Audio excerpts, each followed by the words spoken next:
Good afternoon, distinguished guests. It's my pleasure to welcome you all to today's online lecture. Thank you for taking the time to join us. Our lecture today is organized by Trends Canada office and is entitled Artificial Intelligence and the Democratization of Academic Peer Review, the Canadian application, Syllogos as a case study. We're delighted to have with us today Mr. Ziad Saleh, who is currently pursuing his studies in economics and politics at the Université de Montréal. Alongside his academic studies, he is a lead developer of Syllogos, which is an AI-assisted platform that aims to make academic evaluations more transparent and accessible. Today, Mr. Ziad Saleh will explore how AI is impacting the academic peer review process and expanding access to advanced research evaluation tools. He will present Syllogos as a case study, demonstrating how AI can help researchers to access and strengthen their work, to assess and strengthen their work before publication, using evaluation criteria inspired by leading scholarly journals and academic publishers. The session today will begin with a presentation introducing the concepts and theoretical frameworks, followed by a live demonstration, during which Ziad will evaluate research papers in real time. And we'll conclude with a Q&A session. So without further ado, it's my pleasure to invite Mr. Ziad Saleh to begin his presentation. Welcome, Ziad, and the floor is yours. Thank you very much, Ms. Noor, for that introduction, and especially for moderating the session. And thank you to Trends for the invitation. It is a real pleasure and an honor to be here today.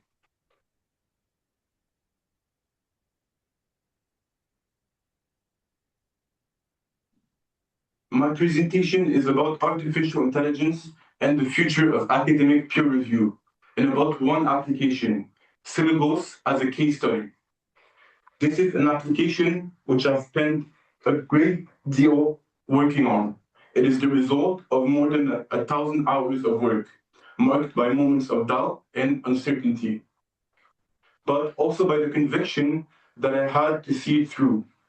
And perhaps the best proof that all of this has paid off is that I am here today, able to present it to you.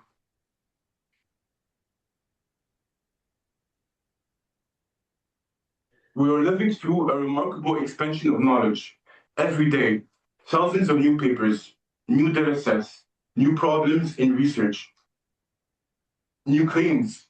Knowledge is growing faster than any generation before us could have imagined. For centuries, the hard problem in research was access, reaching the paper, getting past the paywall. That problem is more or less solved. And so the hard problem has quietly moved. Access is no longer the problem, evaluation is. Picture a doctoral student in the second year of her PhD. By lunchtime, she has downloaded 20 papers and read 5. Some convincing, some not. Several contradict each other. Late in the afternoon, she closes her laptop. She understood every one of them. That was never the difficult part. The question that follows her home is a different kind of question altogether. Which of these deserves my confidence and why? Because there is a profound difference between reading research and evaluating it. Reading tells you what a paper claims. Evaluation tells you whether that claim deserves your trust. And almost nothing we have built helps with the second. Your trust and that gap between reading and evaluating is where this presentation lives. I am going to spend about 10 minutes on why this problem is hard and how we approach it. Then I'm going to stop describing the software, open it, and run it live on 2 real papers in front of you. The evaluation problem is being squeezed from 2 directions at once. The first is a crisis of volume. Output has exploded. Our capacity to wait has not. So we lean on a proxy, the impact factor of the journal. which rewards sensation over substance and tells you nothing about the paper in front of you. The second is a crisis of integrity, reproducibility failures, predatory journals, citation cartels, and newest and fastest of all, AI-generated text and hallucinated citations. References that look perfectly plausible, but simply do not exist. And there is a cruel irony at the center of it. The same wave of AI now flooding the market and the literature with synthetic text is the same wave that finally makes a cure possible. The disease and the remedy are made of the same material. You would think our tools had risen to meet this. They have not. What exists is either too generic, a chatbot that summarizes a paper, does not understand rigor, and will hallucinate confidently, or too narrow, a reference manager that files a citation and never tells you whether a paper is any good. But the deepest part of the problem is not the tools. It is expertise itself. Take the exact paper our student read this morning, identical text, identical data, and place it in front of a senior professor who has reviewed hundreds of manuscripts.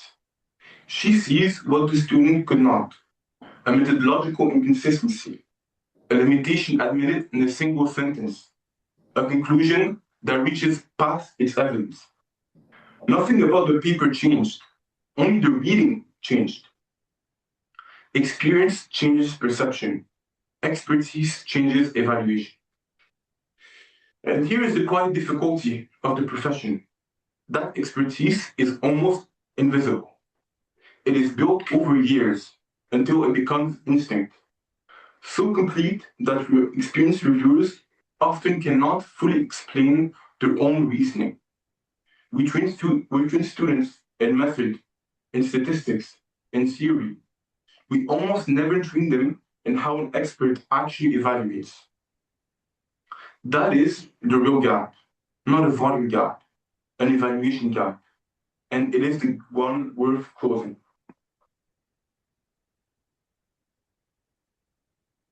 Which raises the real question: can artificial intelligence close an evaluation gap rather than widen it? I am not going to answer that in the abstract. I am going to answer it with one case, the one I know from the inside because I built it, Syllogos. When people first meet it, they assume it's another AI that summarizes a paper. It is not. A summary describes research. Syllogos evaluates it.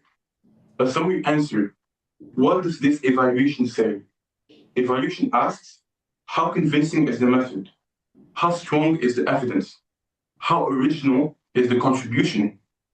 Different questions and a completely different architecture, built to assess the way a reviewer at the first leading journal would. And underneath all of it is one principle.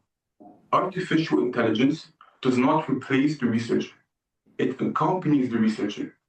It organizes the evidence, opens the angles, structures the analysis, and then it stops and leaves the final scientific evaluation where it has always belonged, with the human being.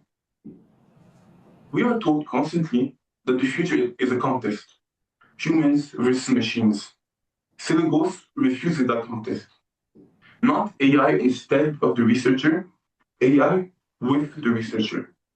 That is not a design decision. It is a philosophy of scientific work. And it has an older name, the oldest ambition of the university: to take expert evaluation out of its narrow circle and make it transparent, learnable, and available to far more people without lowering the standard, to democratize good evaluation. In a few minutes, every person in this room is going to see a software put a number on a research paper, and the correct scholarly reaction to that is suspicion. On what authority? By what standard? With what evidence? Good, hold on to it and take it with you into the demonstration. The whole product is built to survive it. 5 things turn the number into something you can defend. 1, a real framework, not a vibe. Every score rests on craft, the credibility research appraisal framework. 10 dimensions in 3 tiers. And craft was not invented by an engineer. It was reformulated for more than 20 researcher surveys and grounded in academic standards you already respect. It is scholarship about how to evaluate scholarship. 2, every score quotes its own evidence. Each dimension cites the specific passage that justifies it. A score with no evidence is rejected as invalid. A glass box, not a black box, and contestable by you. 3, it is reproducible. Same paper, same analysis, same result, which means an assessment is something you can put in a footnote. 4, it knows its own field. It detects the discipline and reweighs. So a theoretical paper is not punished for lacking a control group, for example. 5, it can say, I don't know. When the text cannot support an assessment, it returns indeterminate, not a fabricated middle number. And the line that sits under all 5, the score is never the destination, it is the entrance. Numbers classify, explanations educate. The value was never the digit, it is the organized argument beneath it. We did not develop the framework in isolation. Dr. Wael Saleh advised and was consulted throughout the development of the application. And Mr. Hugo Larochelle, director of Mila AI Research Institute in Canada, whom we also consulted, recommended conducting a benchmark of it. And that is only a few of the academics we consulted. So that is enough architecture. Let me stop describing it and show it to you. 2 papers, one strong, 1 weak, both run live in front of you. There are no more slides until the last few minutes. No slides here. This is the application itself. Syllogos opens as a frameless floating layer over the researcher's existing workspace. This is full screen mode for focused reading. It is the same platform, 2 working states, alongside your research when you need it, and fully open when you want to go deeper. You can paste text, analyze a DOI, upload a file, or capture the screen. Researchers do not work in one way, so the platform adapts to the researcher, not the reverse. We will begin with a strong paper, then test the same system on something else.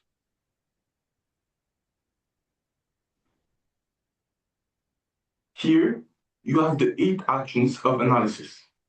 2 actions are fast, summarize context and key points. 5 are focused, methods and validity, novelty and scholarship, coherence and clarity, sources and review, bias and legitimacy, and finally, you have a full assessment which combines all 10 dimensions. So let's click full assessment. Right now, it is reading the paper, locating the evidence, and building the assessment live. You can follow the process rather than wait behind a blank loading screen.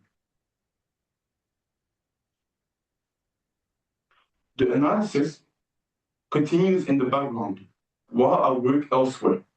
Syllogos is designed around the researcher's workflow, not the other way around. This 2005 papers argues mathematically that under many research designs, a published finding is more likely false than true. It became one of the defining texts behind the replication crisis.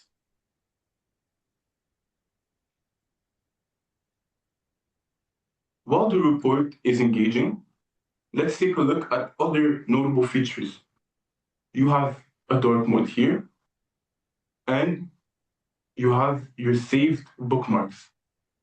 We'll get back to this later. You also have insights and organizations. Now, let's go back to the full analysis and wait until it's complete. It shows you its own reasoning.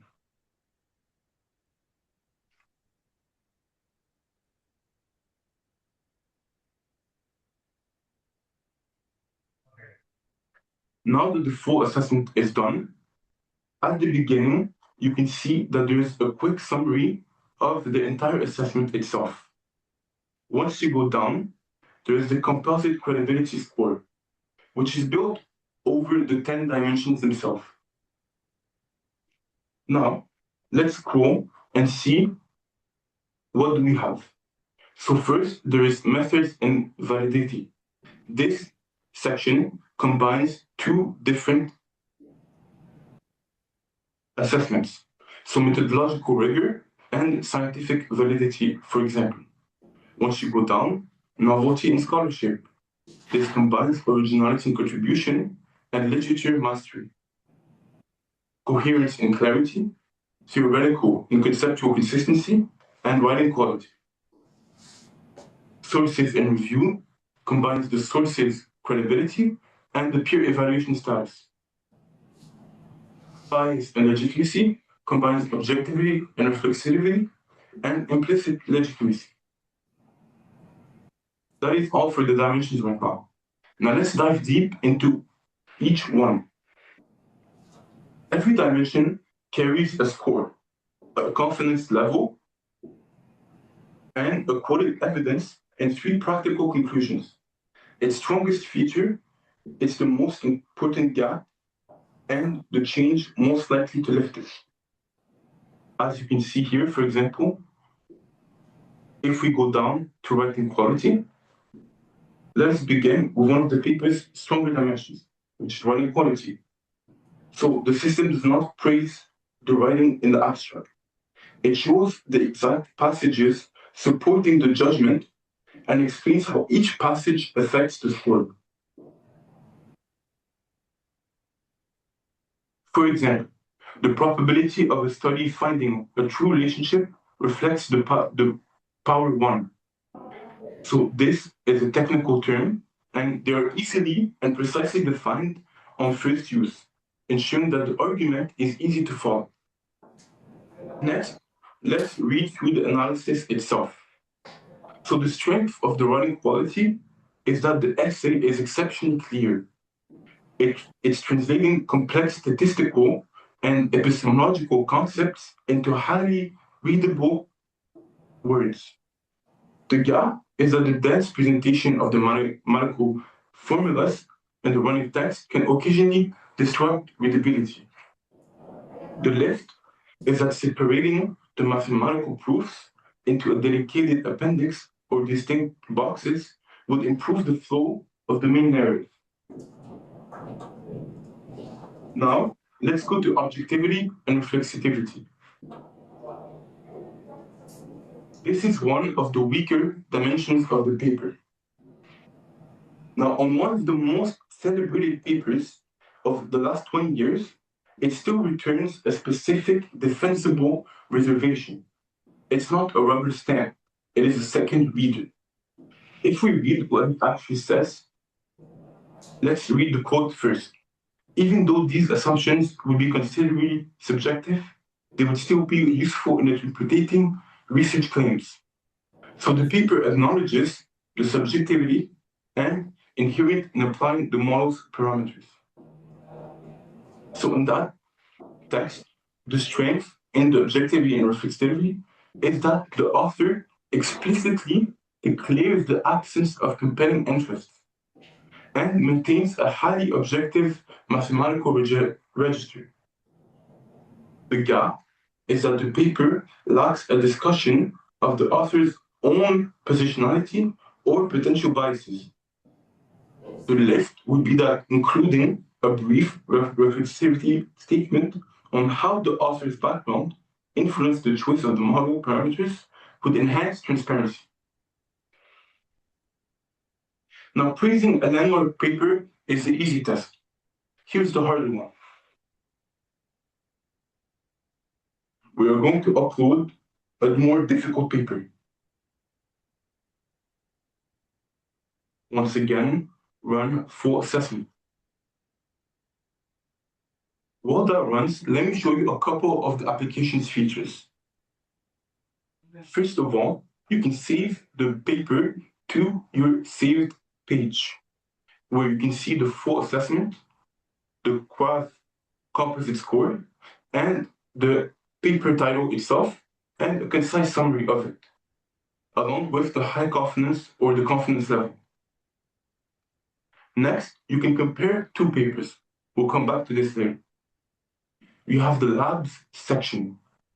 This is one of the most important features of the application, because most demonstrations would end at the analysis itself and the report. Syllogos begins here.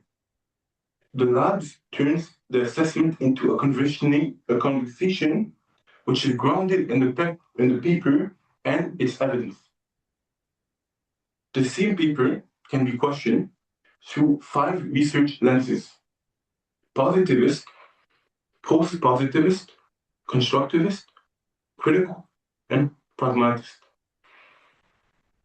So experienced scholars know that evaluation is never made from one perspective alone.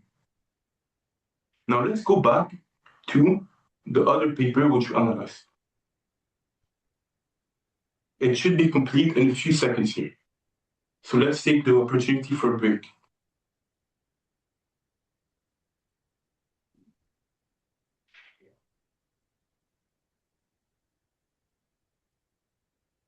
Now it is complete. And you can see that this composite credibility score is not high, because this was actually a joke paper. The author himself in 2020 was an ornithologist which received one of those emails inviting him to submit a paper. He sent a joke paper. The journal charged a fee and published it 6 days later. So let's see one of the strongest dimensions of it. As you can see, the source credibility is 8.9. Now, on a joke paper, this dimension came back strong because the references are real and many are excellent. Molecular ecology, proceedings of the Royal Society, and behavioral ecology. He recycled his own legitimate bibliography. Its honest reservation is heavy self-citation. It did not simply say, I do not like this. It said the citations are real, the argument is not, and nobody meaningfully reviewed it. That is a diagnosis, not an opinion. Let's take a look at the compare feature.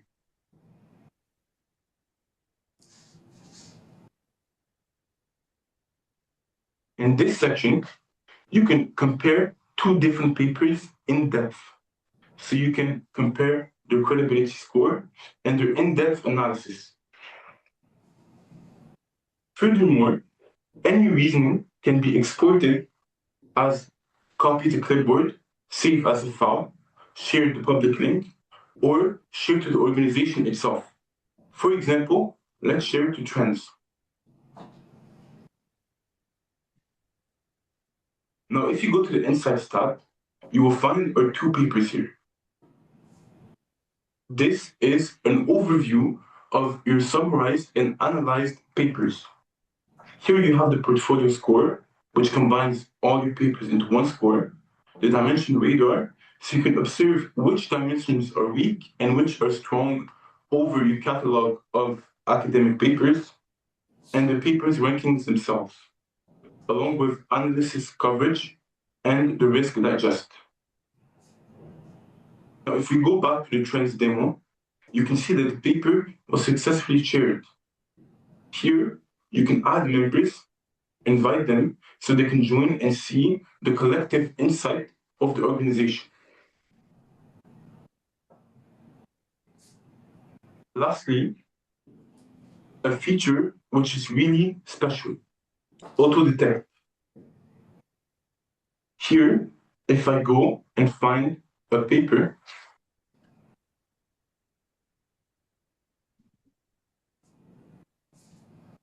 it will automatically pull up a notification that research article detected. Then you can open it and fetch it. Or you can go back on the website, download the actual article,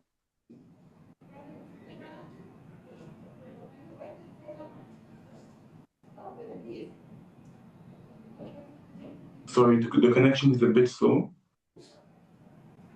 and then it will automatically detect that you have downloaded an academic PDF, and you can open it in the application and proceed with your analysis as you want. Lastly, we have a quick overview of the settings tab, your account, you can sign out, dark mode or light mode, the language. For now, we have English and French, and we plan to support Arabic in the future, but keep in mind that analysis does support Arabic and clear history, or change your other settings, as well as keyboard shortcuts. So this was the entire application.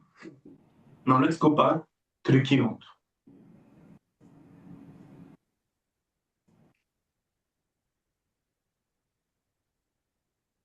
Now, everything you have just watched helps one researcher at a desk. The same engine changes shape as the stakes rise.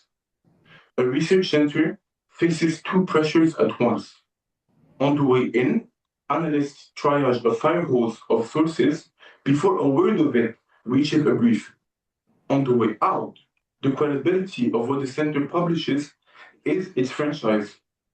Picture a shared team feed where every analysis assignment lives in one place, one consistent standard across the center, in real time. Next, a university has the duty a center does not. It has to teach this information. Knowing why one source earns trust is among the hardest things to teach. Syllogos is not a grader. It is a mirror that shows students what rigor looks like, with the evidence attached on their own reading. That is democratization made concrete. And government is the highest stakes tier, exactly where the human stays in command, stops being a philosophy, and becomes a requirement.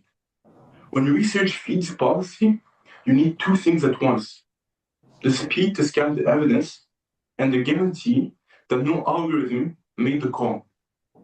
Syllogos prepares the dossier at machine speed, the human science. One engine, rising stakes at every rung, and the same promise throughout. The machine reads, the human decides. A quick word on where this goes, because the beta you just watched is the first horizon, not the final destination. Horizon 1 is the trusted companion. That is now. One researcher, one paper, one defensible assessment at a time. Horizon 2, the collaborative layer. The team features grow into shared intelligence for centers and labs. Horizon 3 is the standard, that craft becomes a recognized standard for AI-assisted research credibility, living inside the tools researchers already use. Syllogos becomes the layer, craft becomes the language. Now, let me return one last time to the doctoral student we began with. She is still at her desk. The same papers are open. The methodology still deserves scrutiny.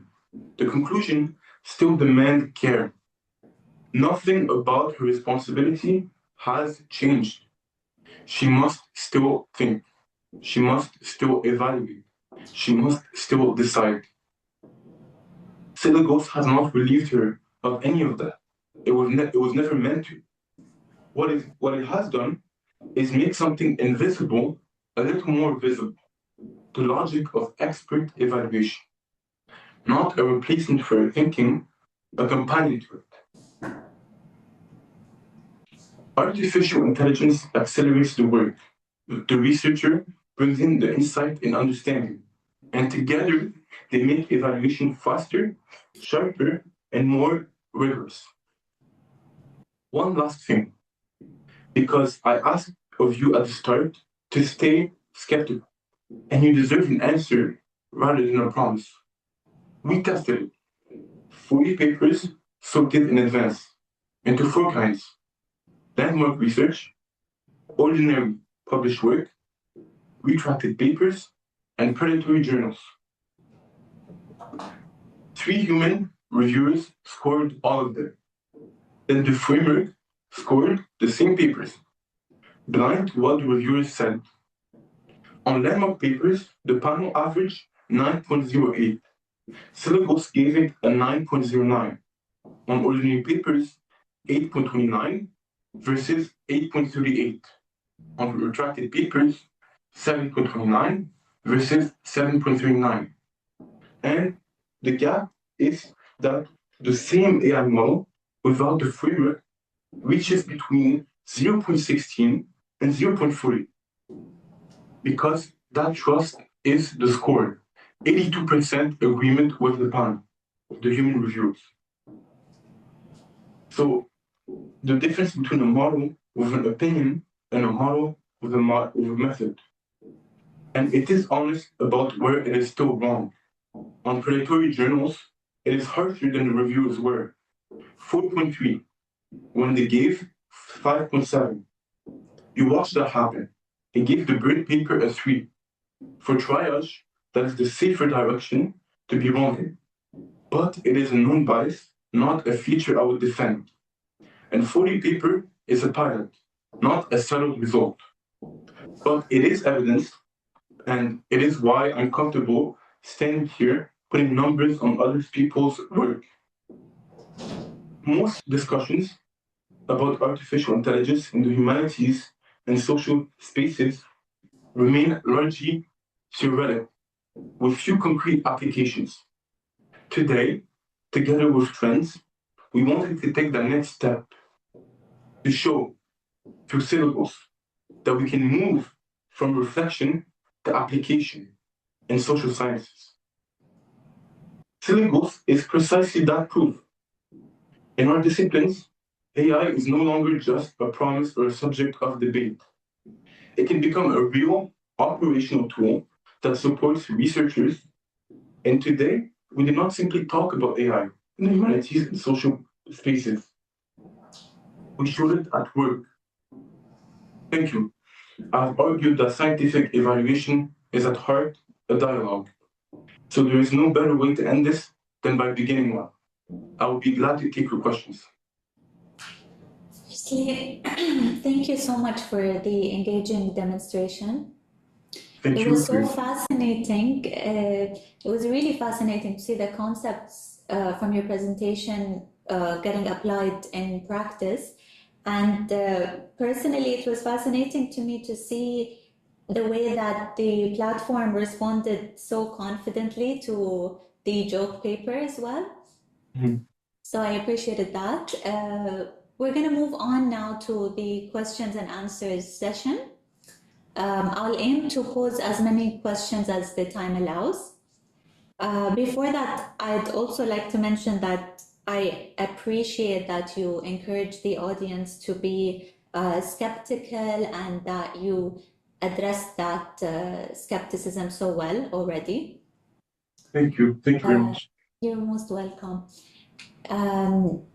So Syllogos promises to contribute to the democratization of academic peer reviews and through granting researchers access to the advanced academic evaluation before submitting their work to a journal, right? So I guess my first question is, given that a researcher may upload an unpublished study to the platform and potentially this study may contain original ideas or findings, how does Syllogos ensure the confidentiality to the content and protect its intellectual property? And can researchers be confident that their text and their data will not be used beyond the specific purpose of the evaluation? So for the AI model itself, we're currently using Gemini as the backend, and it is surrounded with the actual prompt which we built and developed across many months. So regarding the question about privacy, I think it's an important one to address. However, privacy is limited at this stage which we're at, since the papers have to be run through Gemini. So our privacy policy is that Gemini is the one which the policy really applies to. Basically, the privacy of your paper would be as such as if you put it into Gemini itself. For now, that is not the end goal, but that's how we have done it for now, because it is still a beta product. It is not a final and consumer to consumer product. So that's my answer. Okay, so thank you for that thoughtful explanation. The next question that comes to mind is, do you envision that Syllogos evolving in the future from a tool for evaluating the final version of a research paper into somewhat of a critical partner for researchers throughout the entire research process? So like a tool that would accompany them from the formulation of the research question, the hypothesis, methodology, all through the analysis of the evidence to the final writing. And do you envision it doing so without replacing human scholarly judgments? Yes, of course. We envision that the process is going to be a collaboration with the human researcher himself. So, not a replacement, as we said, but a tool for the researchers and a true companion. The objective here is that in the future, our vision is to make it improving, of course, make it better, refined, sharper, but still keep the final say at the human's control. Okay. So from my end, that's it for the questions that I have.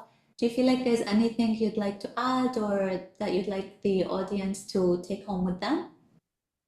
Yes, I would like to invite the audience, if they want to, if they have an academic paper, they would like to run it live with me right now, I would be honored to do so.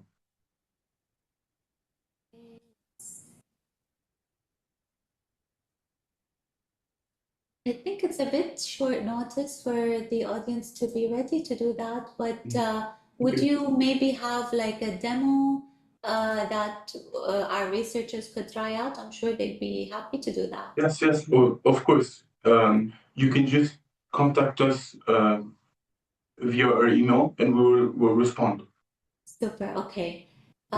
So on behalf of Trends Group, I'd like to extend our sincere appreciation and thanks to you, Ziad, for sharing your experience and for delivering such a thoughtful presentation and an engaging live demo. We're so grateful for the knowledge and the perspectives that you've shared with us today. I hope the audience found this lecture just as informative as I found it. Thank you again for being with us today. We look forward to welcoming you and welcoming you all, the audience, to future events, and have a wonderful day. Thank you. Thank you very much. I want to thank Trends once again and thank you for moderating this session. And it was an honor to be here today with you. Thank you, Ziad. You're most welcome. Thank you. Have a good day. You too. Bye-bye.